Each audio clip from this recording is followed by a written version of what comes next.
नमस्कार विद्यार्थी मित्रांनो, आजच्या चालू घडामोडीच्या भागामध्ये तुम्हा सर्वांचं पुनश्च एकदा स्वागत आणि मी असिस्टंट प्रोफेसर रमेश गोरपडे। विद्यार्थी मित्रांनो, आपल्या शौर्य करिअर अकॅडमी या ऑनलाईन यूट्यूब चॅनलवरती विविध प्रकारचे जे काय विषय आहेत त्या विषयांचा सखोल जो काय भाग आहे तो तुमच्या समोर ठेवण्याचा आम्ही प्रयत्न करत असतो आणि त्यासाठी तुम्ही हे जे लेक्चर्स आहेत हे व्यवस्थित बघा। या आधारावरच आपण एक आजचा पहिला प्रश्न तयार केलेला आहे की विद्रोही मराठी साहित्य संमेलन फेब्रुवारी 2026 मध्ये कुठे आयोजित करण्याचा जो काय प्रयत्न आहे किंवा आयोजित करण्याचा जो काय निर्णय आहे तो कुठे घेण्यात आलेला आहे आणि हाही प्रश्न महत्त्वाचा आहे। काय तर विद्रोही मराठी साहित्य संमेलन जे फेब्रुवारी 2026 ला होणार आहे ते कितवं असणार आहे तर ते 20वे जे काय मराठी साहित्य संमेलन आहे ते संमेलन असणार आहे। आणि हे जे संमेलन आहे मित्रांनो हे फेब्रुवारी महिन्यामध्ये नेमकं कुठे होणार आहे तर ते होणार आहे नांदेडला होणार आहे, म्हणून ते लक्षात राहू द्या। हा एक या ठिकाणी महत्त्वाचा मुद्दा असणार आहे। ओके, आता आपण पुढे जाऊयात, नंतरचा प्रश्न बघूयात। साहित्यरत्न अण्णाभाऊ साठे हे जे आहेत यांच्या नावावरून आंतरराष्ट्रीय फिल्म फेस्टिवल कुठे आयोजित केलं जाणार आहे ते सांगायचं तुम्हाला आणि त्याचं करेक्ट उत्तर आहे पुणे। आता इथे हा एक महत्त्वाचा मुद्दा आहे। या आंतरराष्ट्रीय फिल्म फेस्टिवलमध्ये मित्रांनो एक गरजेचं आहे की या ठिकाणी एक पुरस्कार वितरित केला जाणार आहे। ज्या पुरस्काराला आपण काय म्हणणार आहोत ते एकदा व्यवस्थित नोट डाऊन करून घ्या डायरेक्ट। त्याला आपण म्हणणार आहोत निळू, बघा, निळू फुले कार्यकर्ता पुरस्कार हा प्रदान करण्यात येणार आहे। या पुरस्काराचं वितरण करण्यात येणार आहे आणि हा जो पुरस्कार आहे हा पुरस्कार मकरंद अनासपुरे यांना देण्यात येणार आहे, जे मराठीमधले दिग्गज असे अभिनेते आहेत। ओके, त्यांना हा प्रदान करण्यात येणार आहे, म्हणून हा एक महत्त्वाचा मुद्दा असेल आपल्यासाठी, लक्षात राहू द्या। थोडंसं आपण पुढे जाऊयात। बघा विद्यार्थी मित्रांनो, त्यानंतरचा भाग काय आहे। अण्णाभाऊ साठे म्हटलं की अण्णाभाऊ साठे हे मराठी साहित्यामधलं आणि प्रामुख्याने मराठीच्या विश्वामधलं एक खूप मोठं नाव आहे, जागतिक पातळीवरती गाजलेलं नाव आहे। अण्णाभाऊ साठे यांचा जो जन्म आहे तो जन्म 20 ऑगस्ट 1920 ला झाला होता, हे लक्षात राहू द्या। सॉरी, 1 ऑगस्टला झाला होता बरं का, थोडंसं तिथे गोंधळ झाला। 1 ऑगस्टला जन्म झालेला आहे त्यांचा, 1 ऑगस्ट 1920 ला, आणि याच दिवशी टिळकांचं निधन झालं होतं मित्रांनो। आणि अण्णाभाऊ साठे हे जे आहेत, अण्णाभाऊ साठेंचं जे काय पूर्ण नाव आहे ते तुकाराम भाऊराव साठे असं आहे आणि त्यांचा जन्म हा वाटेगावला झाला होता, जे सांगली मधील वाळवा तालुक्यामध्ये आहे, हे देखील लक्षात राहू द्या।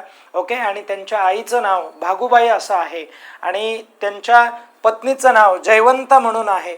ओके, आणि ज्या कम्युनिस्ट पार्टीच्या नेत्या पण राहिलेल्या होत्या आणि त्यांच्याबरोबर त्यांचं लग्न झालेलं होतं, ते सेकंड मॅरेज होतं मित्रांनो, ते देखील लक्षात राहू द्या। आता इथे बघा, ही जे हे जे फिल्म फेस्टिवल आहे हे पुण्याला आयोजित केलं जाणार आहे, म्हणजे केलं गेलं आहे बरं का। आता पुढे बघा, यामध्ये कोणता भाग महत्त्वाचा आहे ते एकदा क्लिअर करा। कादंबऱ्याचा जर विचार केला आपण, अण्णाभाऊ साठेंच्या कादंबऱ्या 35 आहेत। किती कादंबऱ्या लिहिल्यात त्यांनी? 35 कादंबऱ्या लिहिलेल्या आहेत, म्हणून हे खूप मोठं साहित्य आहे। व्यवस्थित एकदा क्लिअर करूयात। फकीरा म्हणून त्यांची पहिली कादंबरी आहे आणि ज्या कादंबरीला महाराष्ट्राचा पुरस्कार देखील मिळालेला आहे। आणि त्यानंतर बघा इथे आवडी नावाची कादंबरी, चित्रा, माकडीचा माळ, वारण्याचा वाघ आणि पाझर, गजाआड अशा प्रकारच्या त्यांच्या गाजलेल्या या ज्या कादंबऱ्या आहेत या कादंबऱ्या मी या ठिकाणी सांगितलेल्या आहेत। आणि कथा जर गाजलेल्या पाहायच्या झाल्या तर बघा, आंबी आहे, कृष्णकाठच्या कथा आहेत आणि आघात हे त्यांचे कथासंग्रह आहेत आणि हे कथासंग्रह खूप विशेष महत्त्वाचे असलेले परीक्षेच्या दृष्टीने बघायला मिळतील।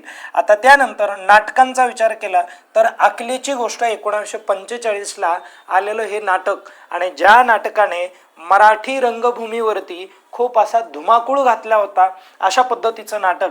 नंतर इनामदार नाटक आहे 1958ला प्रामुख्याने आलं होतं. आणि कापऱ्या चोर नावाचं एक नाटक आहे मित्रांनो, हे देखील लक्षात राहू द्या. तर अशा प्रकारची जी काय माहिती आहे अण्णाभाऊ साठेंच्या संदर्भातली ती तुम्हाला कळाली पाहिजे. आणि त्यानंतर बघा, त्यांनी रशियाला गेले होते आणि रशियाला गेल्यानंतर प्रवासामध्ये त्यांनी म्हणजे अनेक गोष्टी अनुभवल्या किंवा निरीक्षण केलं आणि या गोष्टीच्या आधारावरती त्यांनी एक प्रवास वर्णन लिहिलं होतं. आणि त्या प्रवास वर्णनाचं नाव आहे प्रवास वर्णन लिहिलं होतं. आणि या प्रवास वर्णनाचं नाव आहे, आपल्याला परीक्षेत विचारलं जातं, माझा रशियाचा प्रवास. माझा रशियाचा प्रवास. आणि लक्षात राहू द्या मित्रांनो की अण्णाभाऊ साठे यांनी छत्रपती शिवाजी महाराजांचे पोवाडे देखील लिहिलेले आहेत, गायलेले आहेत. त्यांची एक छक्कड आहे, ज्या छक्कडचं नाव आहे माझी मैना गावाकडे राहिली. ही जी छक्कड आहे ही निश्चितच खूप चांगली छक्कड आहे. आणि महाराष्ट्राची जी काही मुंबई आहे या संदर्भामधलं जे काय नातं आहे हे नातं त्या छक्कडमधून व्यक्त करण्यात आलेलं आहे. आणि मुंबईला मैना त्या छक्कडमधून म्हटलेलं आहे. अशा पद्धतीची जी काय माहिती आहे ही माहिती आपल्याला लक्षात राहिली पाहिजे. हा शिवशाहीर प्रत्येकाला कळायला पाहिजे. आणि त्यानंतर यांचे जे मित्र होते बघा, ते अमर शेख होते आणि गव्हाणकर एक मित्र होते. आणि या मित्राच्या माध्यमातून त्यांनी शाहिरीमधून समाज परिवर्तन करण्याचा जो काय प्रयत्न आहे तो प्रयत्न केलेला आपल्याला इथे दिसून येतोय. आणि तो निश्चितच आपल्या भारतीय समाजासाठी पर्यायाने मराठी साहित्यासाठी एक महत्त्वपूर्ण पाऊल ठरलेलं आपल्याला बघायला मिळेल. आणि इतिहासामध्ये खूप गाजलेली व्यक्ती आहे आणि जिचं शिक्षण फक्त 1.5 दिवस झालं होतं अशा पद्धतीने म्हटलं जातं. ओके, म्हणून हा एक सर्व जो काय ॲस्पेक्ट आहे हा परीक्षेच्या दृष्टीने खूप गरजेचा आणि महत्त्वाचा ठरेल. नंतर बघा, आकाश नेक्स्ट जनरेशन. हे जे आकाश नेक्स्ट जनरेशन आहे हे भारताचे स्वदेशी बनावटीचे आणि अत्याधुनिक जमिनीवरून हवेत मारा करणारे क्षेपणास्त्र आहे. लक्षात राहू द्या, हे आकाश NG जे आहे किंवा नेक्स्ट जनरेशन जे आहे, आकाश नेक्स्ट जनरेशन हे क्षेपणास्त्र आहे. आणि जे क्षेपणास्त्र जमिनीवरून हवेत मारा करणारं आहे, म्हणून हे देखील लक्षात राहू द्या. आणि हे क्षेपणास्त्र कुणी तयार केलं तर हे क्षेपणास्त्र DRDOने तयार केलेलं आहे. ओके, म्हणून हे लक्षात राहू द्या. DRDO जी आहे, ज्याला आपण defence research and development organisation असं म्हणतो, ही जी संस्था आहे मित्रांनो, ही संस्था काय करते तर संरक्षण दलाला वेगवेगळ्या प्रकारचे क्षेपणास्त्र प्रोव्हाइड करते किंवा देते, अशा पद्धतीचं काम करते ती. आणि 1958 मध्ये तिची स्थापना झाली होती. इस्रो ही एक संघटना आहे मित्रांनो. इस्रो ज्याला आपण काय म्हणतो तर इंडियन स्पेस रिसर्च ऑर्गनायझेशन असं म्हणतो. आणि ही जी संघटना आहे किंवा ही संघटना म्हणण्यापेक्षा संस्था, ही संस्था काय करते, एक संरक्षण क्षेत्रामध्ये किंवा आंतरराष्ट्रीय पातळीवरती किंवा अंतराळामधील जे काय रॉकेट्स वगैरे आहेत किंवा उपग्रह वगैरे आहेत यांच्या संशोधनाच्या संदर्भामध्ये काम करते. ओके, म्हणून हे देखील लक्षात राहू द्या. या दोन संस्था आपल्यासाठी गरजेच्या आहेत. राष्ट्रीय व्याघ्र संरक्षण प्राधिकरण, ज्याला इंग्लिशमध्ये आपण नॅशनल टायगर कॉन्झर्वेशन अथॉरिटी असं म्हणतो. आणि या अथॉरिटीने कोणत्या राज्याला टायगर प्रेझेंट स्टेट असं हा जो दर्जा आहे हा दर्जा दिलेला आहे, हे लक्षात राहू द्या. आणि याचं करेक्ट उत्तर आहे गुजरात.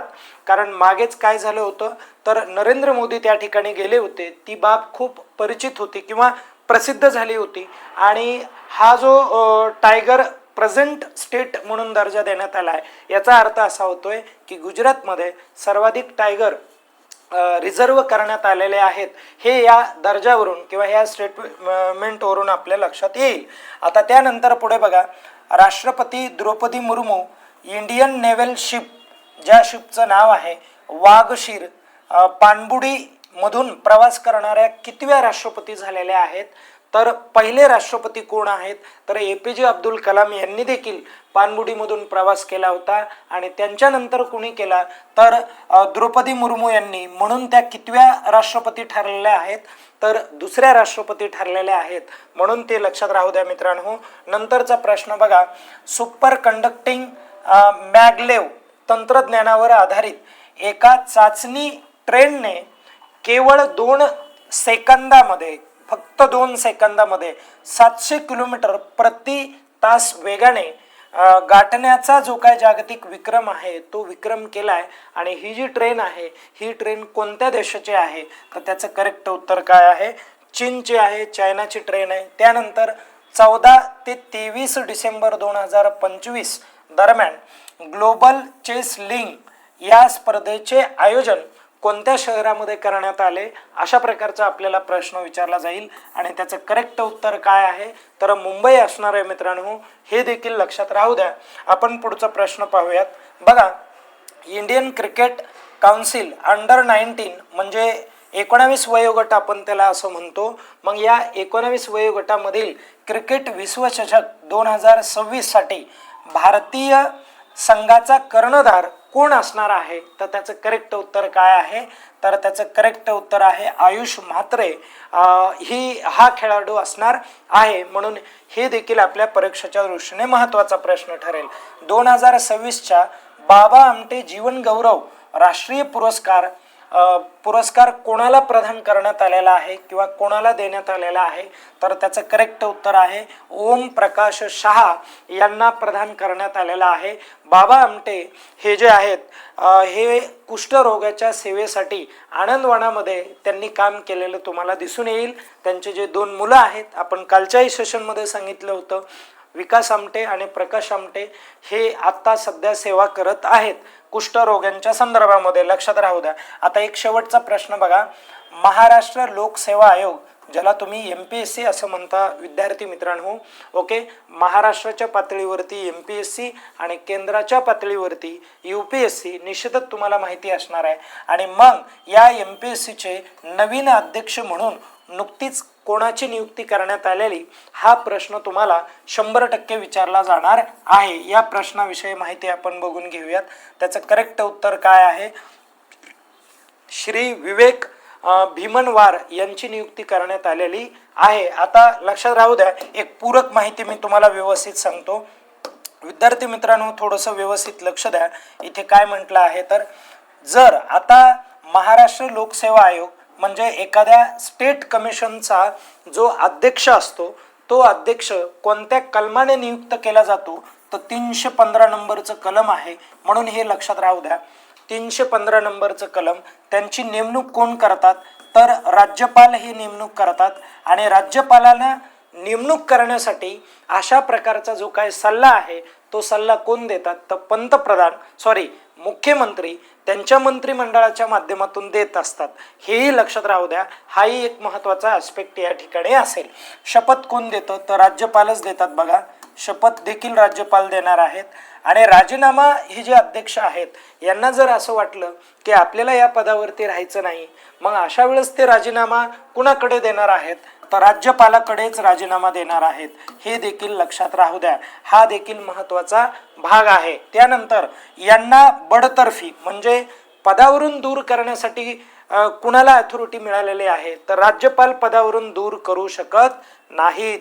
राज्यपाल पदावर विराजमान करू शकतात, पण त्या व्यक्तीला पदावरून दूर करण्याचा अधिकार हा राष्ट्रपतींचा असतो. म्हणून हे देखील लक्षात राहू द्या, राष्ट्रपतींचा असतो मित्रांनो. त्यानंतर पुढे बघा, मुख्यालयाचा जर आपण विचार केला, तर हे जे मुख्यालय आहे, मुख्यालय कुठे आहे, तर नवी मुंबई या ठिकाणी आहे. अगोदर मुंबईला होतं, आता नवी मुंबईला आहे.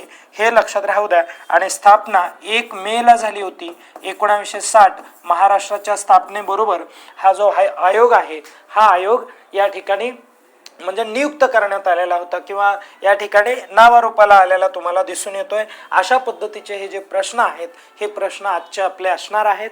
या ठिकाणी आपल्याला थांबायचं आहे. हा आपला शेवटचा प्रश्न असणार आहे आणि चांगल्या पद्धतीने नियोजन करा. अभ्यास व्यवस्थित चालू राहू द्या. काही अडचण आल्यानंतर कमेंट बॉक्समध्ये निश्चितच तुमच्या अडचणी तिथे मांडा. आपण त्यावरती सोल्युशन काढूयात किंवा मी त्यावरती व्यवस्थित बोलेल. धन्यवाद.